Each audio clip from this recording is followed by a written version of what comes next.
Assalamualaikum warahmatullahi wabarakatuh. Halo semuanya. Saya di sini akan mempresentasikan hasil kerja saya, yaitu tugas teknologi informasi. Tugas ini berjudul Perkembangan Teknologi Informasi yang ada di Indonesia. Sebelumnya, perkenalkan nama saya Nisrina Sila Salwa dengan NIM 2210501007 dari Prodi Perencanaan Wilayah dan Kota kelas A. Untuk selanjutnya, apa sih yang dimaksud dengan teknologi informasi? Teknologi informasi adalah suatu teknologi yang digunakan untuk mengolah data termasuk memproses, mendapatkan, menyusun, menyimpan, memanipulasi data dalam berbagai cara untuk menghasilkan informasi yang berkualitas. Apa sih yang dimaksud informasi yang berkualitas?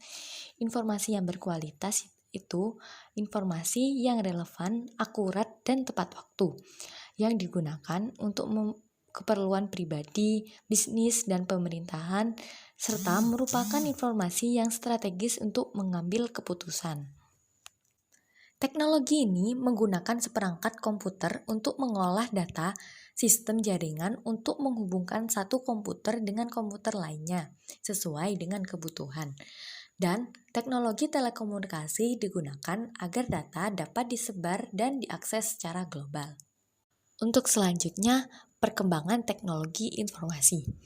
Perkembangan teknologi informasi ini memacu suatu cara baru dalam kehidupan. Dari kehidupan dimulai sampai dengan kehidupan ini berakhir. Kehidupan seperti ini dikenal dengan e-life.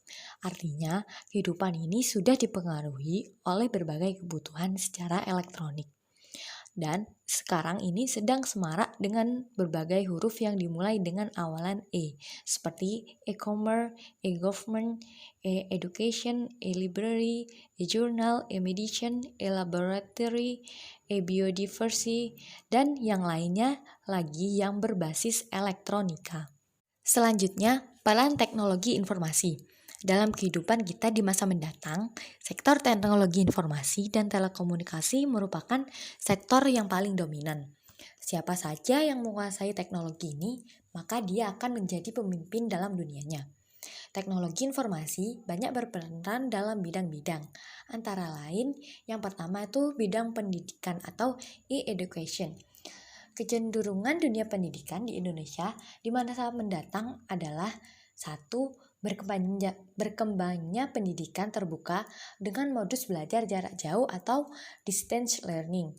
Kemudahan untuk menyelenggarakan pendidikan terbuka dan jarak jauh perlu dimasukkan sebagai strategi utama. Yang kedua, sharing research bersama antar lembaga pendidikan atau latihan dalam sebuah jaringan. Yang ketiga, perpustakaan dan instrumen pendidikan lainnya, baik guru maupun laboratorium. Berubah fungsi menjadi sumber informasi daripada sekedar rak buku.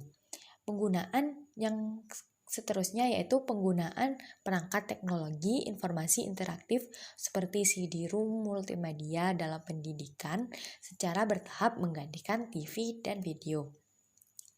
Dengan adanya perkembangan teknologi informasi dalam bidang pendidikan, maka pada saat ini sudah dimungkinkan untuk diadakan belajar jarak jauh dengan menggunakan media internet untuk menghubungkan antara mahasiswa dengan dosennya, melihat nilai mahasiswa secara online, mengecek keuangan, melihat jadwal kuliah, mengirimkan berkas tugas yang diberikan dosen, dan sebagainya. Semuanya itu dapat dilakukan. Pada selanjutnya, peran teknologi informasi dalam bidang pemerintahan atau e-government. E-government mengacu pada penggunaan teknologi informasi oleh pemerintahan, seperti penggunaan intranet dan internet yang mempunyai kemampuan menghubungkan keperluan penduduk, bisnis, dan kegiatan lainnya.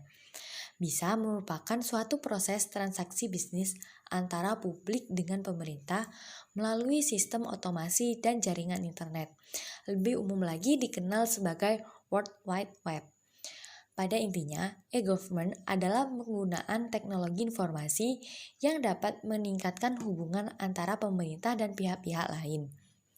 Penggunaan teknologi informasi ini kemudian menghasilkan hubungan bentuk baru, seperti G2C atau Government to Citizen, G2B atau government to business, dan G2G atau government to government.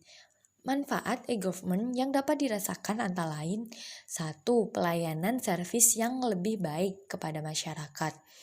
Informasi dapat disediakan 24 jam sehari, 7 hari dalam seminggu tanpa harus menunggu dibukanya kantor. Yang kedua, peningkatan hubungan antara pemerintah, pelaku bisnis, dan masyarakat umum. Adanya keterbukaan atau transparansi, maka diharapkan hubungan antara berbagai pihak menjadi lebih baik. Yang ketiga, pemberdayaan masyarakat melalui informasi yang mudah diperoleh. Dengan adanya informasi yang mencukupi, masyarakat akan belajar untuk dapat menentukan pilihannya. Yang keempat, pelaksanaan pemerintahan yang lebih efisien. Sebagai contoh, koordinasi pemerintahan dapat dilakukan melalui email atau bahkan video conference. Peran teknologi informasi pada bidang keuangan dan perbankan. Untuk menunjang keberhasilan operasional sebuah lembaga keuangan atau perbankan seperti bank, sudah pasti diperlukan sistem informasi yang handal yang dapat diakses dengan mudah oleh nasabahnya, yang pada akhirnya akan bergantung pada teknologi informasi online. Sebagai contoh, seorang nasabah dapat menarik uang dimanapun dia berada selama masih ada layanan ATM dari bank tersebut. Atau seorang nasabah dapat mengecek saldo dan mentransfer uang tersebut ke rekening yang lain. Hanya dalam hitungan menit saja semua transaksi dapat dilakukan. Program pengembangan sistem informasi di Indonesia. Program pengembangan sistem informasi dimaksudkan untuk mengembangkan sistem informasi yang diperlukan untuk meningkatkan masuknya informasi, ilmu pengetahuan, dan teknologi yang terjadi di dunia internasional, memperlancar pertukaran dan penyebaran informasi, ilmu pengetahuan, dan teknologi, serta meningkatkan sistem perencanaan, pengelolaan, pemantauan kegiatan, dan kemajuan ilmu pengetahuan dan teknologi.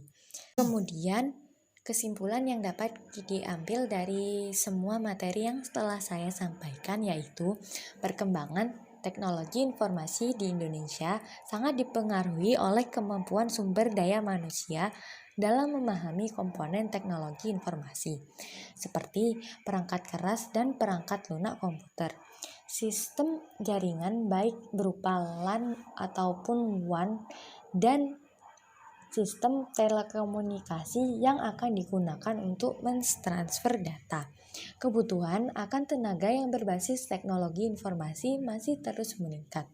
Hal ini bisa terlihat dengan banyaknya jenis pekerjaan yang memerlukan kemampuan di bidang teknologi informasi di berbagai bidang. Juga jumlah sumber daya manusia berkemampuan di bidang teknologi informasi masih sedikit jika dibandingkan dengan jumlah penduduk Indonesia. Mungkin itu saja yang dapat saya sampaikan. Apabila ada salah kata dan pengucapan mohon dimaklumi dan dimaafkan. Terima kasih. Wassalamualaikum warahmatullahi wabarakatuh.